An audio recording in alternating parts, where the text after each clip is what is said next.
दिन में कम से कम 1 घंटा आप अपने लिए ऐसा निकालें जिसमें आप बैठ के इंग्लिश में ही सोचें, तो आपके कॉन्सेप्ट्स वहाँ से क्लियर होंगे। और एक बार इंग्लिश में सोचना शुरू कर दिया तो बिल्कुल जैसे पानी बहता है वैसे आपका इंग्लिश फ्लो करता हुआ चला जाएगा।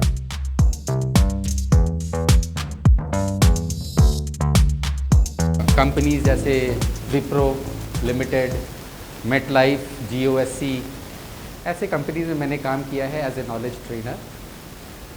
अपने इस काम के कारण मुझे कई जगह ट्रैवल भी करना पड़ता था, जिसमें कि US और UK ये दोनों शामिल हैं। इससे मुझे एक फ़ायदा ये हुआ कि मैंने इंग्लिश कल्चर को बहुत करीब से देखा।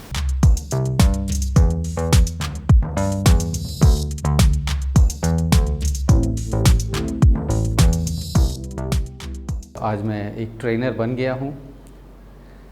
इन 10 सालों में मैंने जो एक्सपीरियंस किया कि लोग आखिर इंग्लिश बोलना सीखना क्यों चाहते हैं।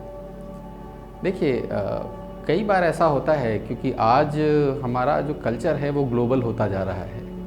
आप अगर मोबाइल पे भी रहते हैं, आप सोशल मीडिया देखना चाहते हैं या मोबाइल पे कुछ नई चीज़ें सर्च करना चाहते हैं, तो उसके लिए आपको इंग्लिश आनी चाहिए। इंग्लिश पढ़ना आना चाहिए, इंग्लिश समझना आना चाहिए और साथ के साथ बोलना भी आना चाहिए। बोलना भी बहुत इम्पॉर्टेंट है।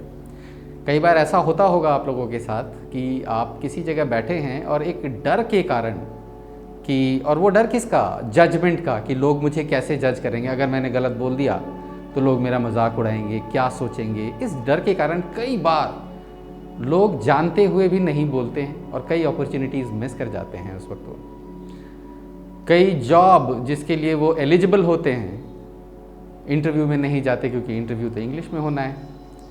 तो नतीजा ये होता है कि एक अंदर से अपमान का भी बड़ा बोध होता है कि यार मैं इंग्लिश नहीं बोल पा रहा हूँ, और मेरे से भी कोई एक बंदा, अगला बंदा जिसको मेरे इतना नॉलेज नहीं है, लेकिन वो फर्राटे से इंग्लिश बोल के वो अपॉर्चुनिटी उठा के ले गया और मैं बैठा रह गया। तो ये जो चीज़ें हैं ये आज के दिन में आप इसको अवॉइड नहीं कर सकते। आपको बिल्कुल आज के सिचुएशंस के साथ कोप करके इंग्लिश बोलना आना चाहिए आपको। और इसीलिए लोग आजकल इंग्लिश सीखते हैं। मे बी आपके साथ भी यही इशू होगा। कोई और दूसरी लैंग्वेज का आप एग्जाम्पल लीजिए, मान लीजिए बंगला ले लिया, बंगला एक लैंग्वेज है, पंजाबी एक लैंग्वेज है, Hindi itself is a language. तो ये सारी लैंग्वेजेस आपने कैसे सीखी? अगर आपको आता है बोलना तो आपने कैसे सीखी? पढ़ के, ग्रामर पढ़ के, रट के? नहीं, बिल्कुल भी नहीं। देखिए, ये आपने जो चीज़ सीखी हैं ये बस 3 चीज़ों के कारण सीखी है। पहला है ऑब्जर्वेशन। आप ऑब्जर्व करते हैं। एक छोटा बच्चा जब बोलना सीखता है तो वो क्या करता है? अपने मम्मी पापा को ऑब्जर्व करता है, सुनता है कि आखिर ये क्या बोल रहे हैं। जो भी वो सुनता है उसको वो चीज़ों के साथ रिलेट करता है। टॉय का मतलब वो रिलेट करता है, अच्छा ये खिलौना है, इसी को टॉय बोलेंगे। तो वो रिलेशन इस्टेब्लिश होता है और वो दिमाग में जाके सेट हो जाता है। तो जो भी साउंड मुंह से निकला और जो चीज़ के लिए निकला, इन दोनों के बीच में एक रिलेशनशिप इस्टेब्लिश होता है और वो आपके मेमोरी में जाके सेट हो जाता है। अगली बार आपको अगर फिर ज़रूरत पड़ती है, कोई खिलौना देखते हैं, तो वो मेमोरी खुद ब खुद रिकॉल करके ऑटोमेटिकली आपको बताता है दिस इज़ अ टॉय, है ना। तो ये सारी चीज़ें, ये सारा परम्यूटेशन, कॉम्बिनेशन, ये हमारे दिमाग में चलता रहता है। अगर आप हिंदी बोलते हैं, अगर आपको हिंदी लैंग्वेज आती है, तो ये सोच आपके दिमाग में हिंदी में चलेगा कि ये खिलौना है। अगर आप बंगाली बोलते हैं तो ये जो है कॉम्बिनेशन, ये आपके बंगाली लैंग्वेज में चलेगा। मगर ये इंग्लिश में कभी नहीं चलता हमारा, और यहीं पे है जड़। आपको सारी चीज़ें आती हैं ग्रामर में, आप बहुत मास्टर हैं ग्रामर में, मगर अगर आपको इंग्लिश बोलनी है तो आपका दिमाग हिंदी में सोचता है, फिर आप उसको कन्वर्ट करते हो और इंग्लिश में बोलते हो। इस कन्वर्जन में बड़ा टाइम लग जाता है और तब तक अपॉर्चुनिटी मिस हो जाती है। ऐसा हो कि अगर आप सोचना ही इंग्लिश में शुरू कर दें तो क्या होगा? सारे प्रॉब्लम की सॉल्यूशन वहीं पे है। तो मैं अपने क्लास में क्या करता हूँ, ऑब्वियसली ग्रामर एक बहुत ज़रूरी चीज़ है जो आपको आना चाहिए, और ऑब्वियसली तभी आप इंग्लिश स्पीकिंग कोर्स ज्वाइन कर रहे हो। अगर आपको ग्रामर भी नहीं आ रहा तो आप फिर यहाँ के स्टूडेंट नहीं हो। आपको फिर इंग्लिश स्पीकिंग अभी नहीं सीखनी है। आप स्कूल ज्वाइन करिए, ग्रामर सीखिए, लेकिन अगर आप इंग्लिश स्पीकिंग कोर्स ज्वाइन कर रहे हैं तो ये माना जाता है कि आपको ग्रामर आता है, और नहीं आता है तो जो रिक्वायर्ड ग्रामर है मैं आपको यहाँ पे कवर ज़रूर करवाऊँगा। लेकिन ऐसा नहीं कि एक प्रॉपर सेशन ले रहा हूँ मैं कि भाई ग्रामर चल रहा है 1 महीने तक, नहीं। मैं English language, English speaking course के अंदर ही वेर एवर रिक्वायर्ड मैं आपको उसकी ट्रेनिंग देता रहूँगा। सबसे बड़ी मुश्किल क्या है हमारे यहाँ कि लोग कहते हैं कि लोगों से इंग्लिश में बात करो। अरे जब लोग ही नहीं रहेंगे आसपास इंग्लिश जानने वाले तो आप बात कैसे करोगे? ये सबसे बड़ी प्रॉब्लम होती है।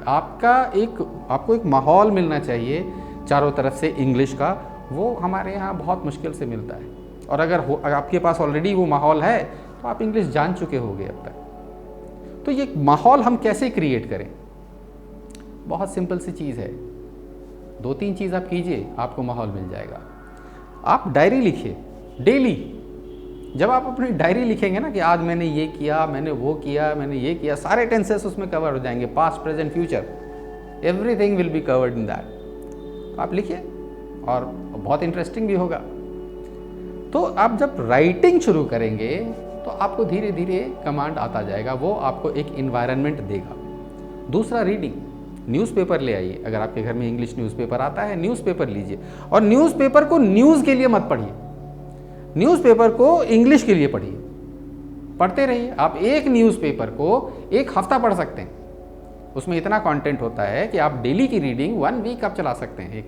आप न्यूज़पेपर्स पढ़िए, नॉवेल्स हैं तो नॉवेल्स पढ़िए, और बेस्ट थिंग कि आप टेलीविज़न शोज़ देखिए, इंग्लिश मूवीज़ देखिए, उससे आपको कल्चर का एहसास होगा, आपको कल्चर पता चलेगा, उनके फोनेटिक्स पता चलेंगे, प्रोनाउंसिएशंस पता चलेगा कि कैसे बोलते हैं। हमारे इंडिया में बहुत फेमस है बिकाउज, जबकि होता है बिकॉज। तो ये जो सॉफ्ट एंड हार्ड इंग्लिश है वो आप टेलीविज़न देख के तो 25% ऐसे ही सीख जाओगे, जो 75% है वो आपको ट्रेनिंग यहाँ मिल जाएगी। ये 3 चीज़ आप कीजिए, और उसके बाद जो भी आप सोचें मन में वो हिंदी के बजाय इंग्लिश में सोचना शुरू करें। पूरे दिन में, अगर पॉसिबल नहीं है पूरे दिन में वैसा करना, तो दिन में कम से कम 1 घंटा आप अपने लिए ऐसा निकालें जिसमें आप बैठ के इंग्लिश में ही सोचें, तो आपके कॉन्सेप्ट्स वहाँ से क्लियर होंगे। और एक बार इंग्लिश में सोचना शुरू कर दिया तो बिल्कुल जैसे पानी बहता है वैसे आपका इंग्लिश फ्लो करता हुआ चला जाएगा। ट्रस्ट मी, इंग्लिश उतना भी डिफ़िकल्ट नहीं है, बहुत आसान है, आप सीख सकते हैं। ज़रूरत यह है कि आपको सिखाया सही तरीके से जाए। और जब मैं सही तरीका कहता हूँ तो उसका मतलब ये होता है कि इंग्लिश एक लैंग्वेज है, कोई एक साइंस का सब्जेक्ट या मैथमेटिक्स नहीं है कि उसमें कुछ फार्मूलेज आपको बता दिए गए और आप उसमें 100% मार्क्स ले आओ, ऐसा नहीं होता।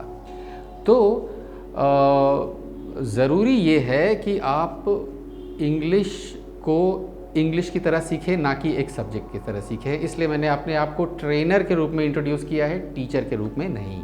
आपको रोल प्लेस कराएंगे, ड्रामाज होंगे, और तो बहुत ही फन से भरा हुआ सारा इन्वायरमेंट होगा।